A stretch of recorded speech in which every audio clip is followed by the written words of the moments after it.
সবাই অনুপ্রবেশকারী হলেও নরেন্দ্র মোদীও অনুপ্রবেশকারী প্রধানমন্ত্রী। সিএএ এনআরসি ইস্যুতে এভাবে আক্রমণ করেছেন মমতা বন্দ্যোপাধ্যায়। মালদার সভা থেকে তিনি বলেছেন, যাদের ভোটে নরেন্দ্র মোদী প্রধানমন্ত্রী হয়েছেন তাদেরকেই অনুপ্রবেশকারী বলছেন। তাহলে নরেন্দ্র মোদী তো অনুপ্রবেশকারী প্রধানমন্ত্রী, সেক্ষেত্রে তিনিও অনুপ্রবেশকারী মুখ্যমন্ত্রী। সব পঞ্চায়েত বিধানসভাও তাই। তিনি আরো বলেছেন, এনআরসি হলে সবাইকে তাড়িয়ে দেবে, বলবে জেলে গিয়ে থাকতে। সিএএ তে আবেদন করলেই বলবে বিদেশি। মমতা বন্দ্যোপাধ্যায়ের কথায় ভোট এলেই অনুপ্রবেশের কথা মনে পড়ে বিজেপির। তৃণমূল নেত্রী আরো বলেছেন, এই সরকার ক্ষমতায় এলে ভোট বন্ধ করে দেবে। পাশাপাশি প্রধানমন্ত্রী নরেন্দ্র মোদীকে কটাক্ষ করে মমতা বন্দ্যোপাধ্যায় বলেছেন, তিনি শুধু মিথ্যে কথা বলেন। নরেন্দ্র মোদীও বুঝে গিয়েছেন এবার বিজেপি ক্ষমতায় আসবে না। ইন্ডি জোট যাতে সরকারে আসে সেজন্য তৃণমূল সব ধরনের সহযোগিতা করবে।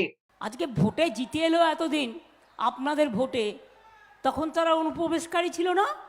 আর আজকে বলছে সবকো দেশ সে ভগায়েগা। সবাই যদি অনুপ্রবেশকারী হলো, তাহলে আপনিও তো অনুপ্রবেশকারী প্রধানমন্ত্রী।